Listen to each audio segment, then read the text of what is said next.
दूसरों को जो दुख देता है ना, तो उसको याद रखना चाहिए, दूसरों को दिया गया दुख वो भविष्य में कई गुना होकर के मिलेगा, ब्याज सहित मिलेगा, कई गुना होकर। इसलिए माँ को, पिता को, भाई हो, बहन हो, पड़ोसी हो, कोई भी अपन क्यों किसी को करे। और बोले हम तो नहीं देते किसी को, पर कोई देता है तो क्या करें।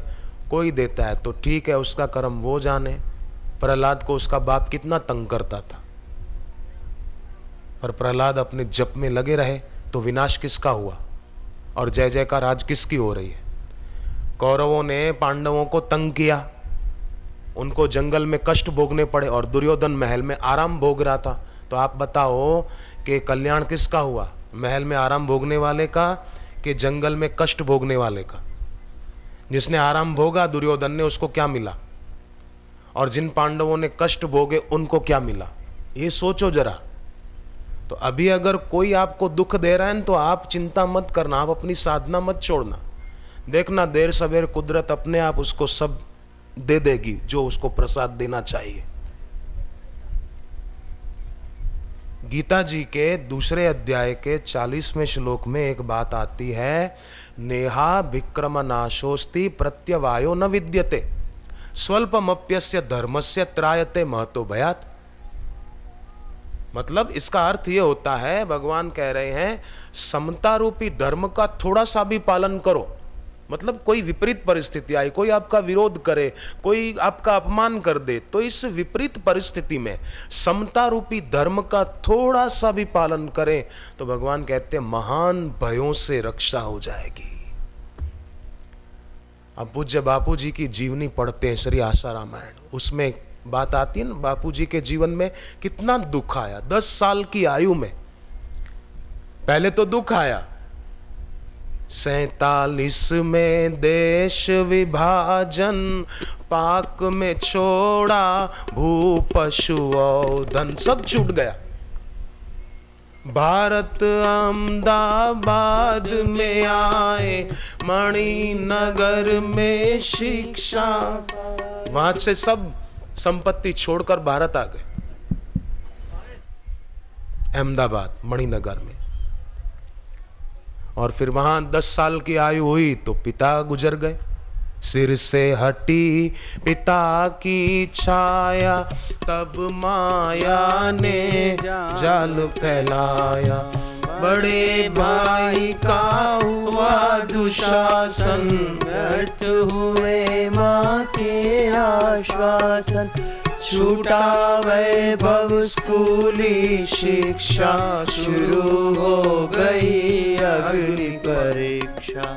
वैभव छूट गया, स्कूली शिक्षा छूट गई, कठिनाइयों का सागर उमड़ पड़ा, पर फिर भी गुरुदेव दुखी हो गए। ना ना ना ना, सांसारिक प्रतिकूलता, बापूजी ने अपने जीवन से प्रेरणा दी है कि सांसारिक प्रतिकूलता भजन में बाधक नहीं हो सकती। भगवान तो दुखद परिस्थिति भेजते हैं कि हमारा परिस्थिति जन्य राग हट जाए, इसीलिए भेजते हैं। पर हम ये सोचते हैं कि अरे हमारा कोई पाप उदय हुआ है इसलिए हमारे जीवन में दुख आया। नहीं, आपके चरणों में खास प्रार्थना है कि पाप, कोई ऐसा सोचे कि पूर्व का कोई पाप है इसलिए हम दुखी हैं, नहीं नहीं नहीं। तो राम जी को वनवास जाना पड़ा, ये कितना बड़ा दुख है। तो क्या राम जी ने ऐसा सोचा कि मेरा कोई पाप उदय हुआ है इसलिए राम राज्य नहीं हो पाया, हाय रे हाय हमको वन में जाना पड़ रहा है? नहीं नहीं, राम जी तो उल्टी बात बोलते हैं। राम जी तो बोलते हैं तात वचन पुनि मात हित, भाई भरत असराव, मो कह दरस तुम्हार प्रभु, सब मम पुण्य प्रभाव। वाल्मीकि जी को कहते हैं कि देखो मेरे को वनवास मिला तो कितने फायदे हो गए। एक तो पिताजी का वचन सत्य साबित हो गया, दूसरा मां खुश हो गई कैकेयी जी, और तीसरा फायदा मेरा भाई भरत राजा बनेगा, और चौथा फायदा मेरे को आपके दर्शन हो गए। महाराज जी ये मेरे पुण्य का प्रभाव है, सब मम पुण्य प्रभाव। पर लोग क्या बोलते हैं, विपरीत परिस्थिति आई तो सब मम पाप प्रभाव, ये मेरे कोई पूर्व के पाप उदय हुए। नहीं नहीं, राम जी की बात याद रखें, सब मम पुण्य प्रभाव। देखो, पूर्व के कर्मों के अनुसार तो परिस्थिति आती है, ध्यान देना कृपा करके, पूर्व के कर्मों के अनुसार परिस्थिति आती है, और परिस्थिति कभी भी किसी को दुख नहीं देती। परिस्थिति दुख देने के लिए आती भी नहीं है, परिस्थिति पसार होने के लिए आती है, पर लोग उससे जुड़ जाते हैं, तादाद में कर लेते हैं। परिस्थिति पसार होने के लिए आती है, एक जैसी परिस्थिति थोड़ी रहती है। पसार होने के लिए आई पर उससे जुड़ गए, मैं दुखी मैं दुखी मैं दुखी क्यों। स्वामी शरणानंद जी महाराज बड़े उच्च कोटि के संत, महात्मा गांधी जी उनको सुनने जाते थे। ऋषिकेश वाले स्वामी राम सुखदास जी महाराज उनका बड़ा आदर करते थे, उनको सुनने जाते थे। तो वो स्वामी शरणानंद जी एक बार प्रवचन कर रहे थे, सत्संग कर रहे थे, तो अपने सत्संग में उन्होंने ये बात कही कि भगवान कोई भी परिस्थिति भेजते हैं तो हमारा राग मिटाने के लिए भेजते हैं। फिर उन्होंने अपने ऊपर लिया कि देखो, मैं बोल रहा हूं, अभी आप सुन रहे हैं, तो मेरे अंदर भी बोलने का राग था, तो भगवान आपके रूप में आकर बैठ गए और मेरा बोलने का राग निवृत्त कर रहे हैं। मेरे अंदर जो बोलने की आसक्ति थी कि मैं कुछ बोलूं, तो भगवान आपके रूप में आ गए और मेरा बोलने का राग मिटा रहे हैं। कैसी भगवान की कृपा है। ऐसे संत देखो, उनकी अनुभूति, उनके शब्द देखो, उनकी सोच देखो, उनकी स्थिति देखो। तो पूर्व के कर्मों के अनुसार परिस्थिति आती है, और परिस्थिति दुख देने के लिए नहीं आती, दुख तो अनुकूलता की इच्छा देती है। अनुकूलता की इच्छा कि मेरे को अभी सुविधा नहीं, जरा सुविधा मिले तो मजा आए। मेरे को आज खाना बढ़िया नहीं मिला, खाना बढ़िया मेरे को नहीं मिला, ऐसी बात नहीं है, मेरे को तो मिला था। ये समझाने के लिए बोल रहा हूं, मैं भूखा नहीं आया हूं, खा के आया हूं। तो मेरे को कोई बोले मेरे को आज खाना बढ़िया नहीं मिला, सब्जी अच्छी नहीं मिली, रोटी अच्छी नहीं मिली, चावल में थोड़ी कंकरी आ गई। एक आदमी घर पे आया, खाने बैठा तो चावल में कंकड़ आ गया। कभी आ जाता है, आया तो पत्नी पर गुस्सा किया। भगवान ने 2 आंखें किस लिए दी है, चावल में से कंकड़ बीन नहीं सकती थी। तो वो महिला बोली, भगवान ने आपको 32 दांत किस लिए दिए हैं, एक कंकड़ चबा नहीं सकते मिस्टर। वो उसको उलाना दे रहा है, वो उसको उलाना दे रही है, परस्पर देवो भव, लड़ झगड़ रहे हैं बस।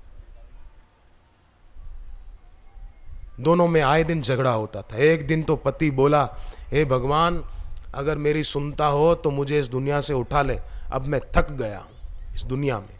तो पत्नी बोली, मैं भी थक गई हूं भगवान, मेरी भी सुन ले, मुझे भी उठा ले। तो पति बोला, हे भगवान, अगर सुन रहा है तो पहले इसकी सुन ले, मेरे को जल्दी नहीं है, मैं अभी आराम से आऊंगा, इसको पहले ले ले। तो अब बोलो, घर में ऐसे कलह क्लेश होंगे तो लक्ष्मी कैसे टिकेगी ऐसे घर में। लक्ष्मी शांति प्रिय है, क्लेश प्रिय नहीं है। मधुर व्यवहार नाम की पुस्तक पढ़नी चाहिए।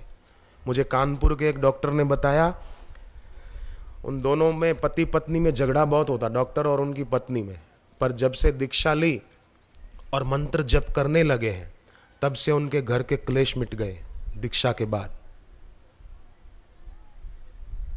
क्योंकि गुरु, आत्मज्ञानी गुरु जब दीक्षा देते हैं ना, तो अपनी तपस्या, अपना आशीर्वाद भी प्रदान करते हैं। दीक्षा देना ये भी आशीर्वाद ही है। तो उनकी उस दीक्षा के द्वारा और दीक्षा में जो मंत्र मिला, उस मंत्र के जप के द्वारा हमारे पातक नष्ट होते हैं, हमारी बुद्धि की सूक्ष्मता और पवित्रता बढ़ती है, और फिर उसके प्रताप से घर में सुख शांति बढ़ती है। स्कंद पुराण में तो लिखा है, जिसके जीवन में दीक्षा नहीं है ना हरि नाम की, उसका जीवन सफल कैसे होगा। स्कंद पुराण का श्लोक है, ते नरः पशवो लोके किम तेषाम जीवने फलम ये नैर्लब्धा हरेर दीक्षा ना चिंतो वा जनार्दन। उसका जीवन सफल नहीं होगा जिसके जीवन में दीक्षा नहीं है। इसलिए दीक्षा बहुत जरूरी है। जैसे मकान ऊंचा बनाना हो, बिल्डिंग ऊंची बनानी हो तो नींव जरूरी है, उसी प्रकार जीवन ऊंचा उठाना हो तो नींव माने दीक्षा, ये नींव है, वो बहुत जरूरी है, बहुत जरूरी है।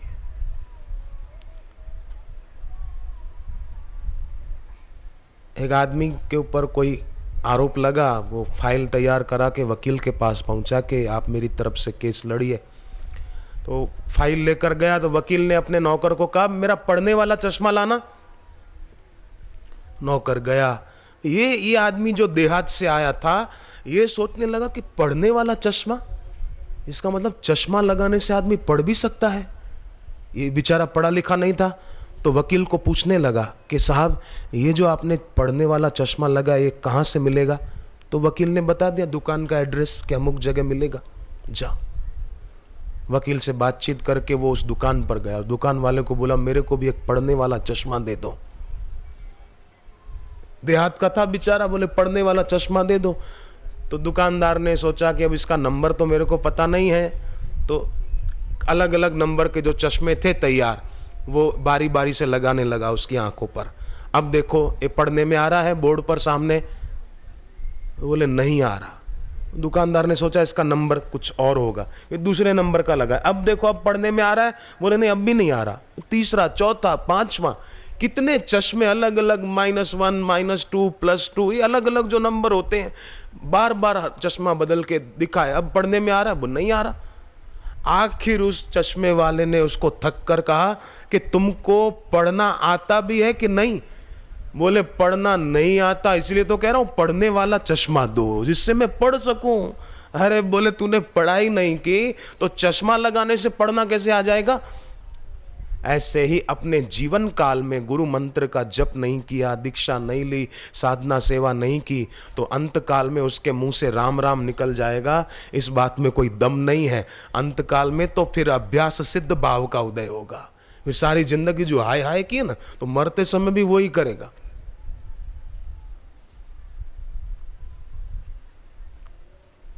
फिर हरि का नाम मुंह से नहीं निकलेगा। इसलिए बुद्धिमानी ये है कि लग जाए अभी से। तुलसी पूर्व के पाप से हरि चर्चा न सुहाए, जैसे ज्वर के जोर से भूख विदा हो जाए। ये मनुष्य शरीर अपने उद्धार के लिए ही मिला है, और संसार का 84 लाख योनियों का जन्म मरण मनुष्य शरीर से ही प्रारंभ हुआ था, और इसी से पूरा भी होगा। ये समाप्ति का अवसर है, समाप्ति के अवसर को क्यों चूक जाए? जैसे ये अंतिम सत्र है ना सत्संग का, इस बार के आयोजन का यह आखिरी सत्र है, उसी प्रकार मनुष्य जन्म भी समाप्ति का एक अवसर है। इसमें चूक गए। एक दृष्टांत दूं मैं कि एक आदमी घोड़े पर बैठकर जा रहा था। वो जमाने में गाड़ियां मोटरें नहीं थी, जा रहा था तो उसको, वो पहले के जमाने में सिगरेटें भी नहीं थी, वो चिलम में तंबाकू भरकर वो जला के पीते थे। वैसी होती थी ना, पुराने जमाने में देखी होगी।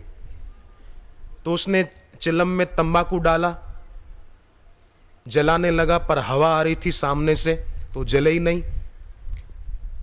तो उसने क्या किया कि जिस दिशा में जा रहा था ना उधर से हवा आ रही थी, तो घोड़े का रुख मोड़ दिया, जहां से आ रहा था उधर को रुख कर दिया, घोड़े को मोड़ दिया कि हवा इधर से आ रही मैं इधर जला लूं। तो उसने उधर मुंह करके जलाई तंबाकू, फिर घोड़े को मोड़ा नहीं, उधर ही चलता गया, तो जहां से चला था वहीं पहुंच गया। अब कैसा पागल देखो, व्यसन के कारण मोड़ा तो सही, पर फिर उधर मोड़ना चाहिए जहां जाना है, फिर वहीं पहुंच गया। तो मनुष्य जन्म में भी लोग इन दोषों में उलझ कर फिर वहीं पहुंच जाते हैं कि जहां से 84 लाख योनियों की परंपरा फिर से शुरू हो जाती है, फिर वहां पहुंच जाते हैं। और दोस्ती भी ऐसे लोगों से करते हैं। आप देखो कर्ण और दुर्योधन की दोस्ती का परिणाम क्या आया। द्रुपद और द्रोणाचार्य की दोस्ती का परिणाम क्या आया। द्रुपद और द्रोण बचपन में दोस्त थे। द्रुपद राजा का बेटा था और द्रोण ब्राह्मण के बेटे, गरीब थे। दोस्ती हो गई। द्रुपद ने कहा मैं बड़ा हूं तो तू आना, मैं तुझको मदद करूंगा। अब बड़े हुए द्रोणाचार्य, शादी हुई, गौतमी पत्नी, बेटा अश्वत्थामा। तो बेटे ने एक दिन दूध मांगा तो माँ ने दूध था नहीं, आटा पानी में घोल के दे दिया कि ले दूध पी ले। बेटा रोने लगा, नहीं नहीं ये नहीं चाहिए मेरे को। द्रोणाचार्य ने सोचा कि द्रुपद राजा मेरा दोस्त है, मैं जाऊं मेरी मदद करेगा। गया तो द्रुपद अभिमानी था, उसने अपमान कर दिया। दोस्ती बचपन में थी, अभी काहे की अपमान कर दिया। द्रोणाचार्य ने सोचा मैं अपमान का बदला लूंगा। तो उन्होंने पांडवों को धनुर्विद्या सिखाई। दक्षिणा में अर्जुन को कहा द्रुपद को बांध कर मेरे पास ले आओ, मैं उसका अपमान करूं। हिंसा प्रति हिंसा चलती रही। फिर द्रुपद का अपमान करके छोड़ दिया तो द्रुपद ने यज्ञ किया कि ऐसा बेटा जन्मे जो द्रोणाचार्य को मार डाले। तो बेटा जन्मा धृष्टद्युम्न, तो उसने द्रोणाचार्य को युद्ध में मारा था। फिर द्रोणाचार्य के बेटे अश्वत्थामा ने इसको मार डाला। तो क्या परिणाम आया इस दोस्ती का? कर्ण और दुर्योधन की दोस्ती का क्या परिणाम आया? विनाश। नहीं तो कर्ण सूर्य के अंश से पैदा हुए थे, आदमी बड़े अच्छे थे, पर दोस्ती गलत हो गई। और दोस्ती देखिए भगवान कृष्ण और सुदामा की, क्या परिणाम आया। सुदामा भगवान कृष्ण के पास गए तो भगवान ने सुदामा के ललाट पर, यहां सिर पर तिलक करना चाहा, मस्तक पर चंदन लेकर तिलक करने लगे तो उसकी भाग्य रेखाएं पढ़ ली भगवान ने कि इसकी भाग्य रेखाओं में लक्ष्मी और यश ये दो चीजें नहीं लिखी है। तो भगवान ने तिलक करते करते अपने हाथ से ही बदल दिया कि मेरे मित्र के भाग्य में शयः श्री नहीं, श्री और यश, लक्ष्मी और यश मेरे मित्र के भाग्य में खूब होगा। तो आज तक सुदामा जी का यश गाया जा रहा है। तो अब देखो दोस्ती किसकी अच्छी है, किसकी कल्याणकारी है, वो इन 3 दृष्टांतों से पता चल जाता है। इसलिए जीवन में संग करने में भी खूब ख्याल रखें। जिनके संग से भक्ति बढ़े, प्रीति बढ़े, उपासना बढ़े, ऐसों का संग करें।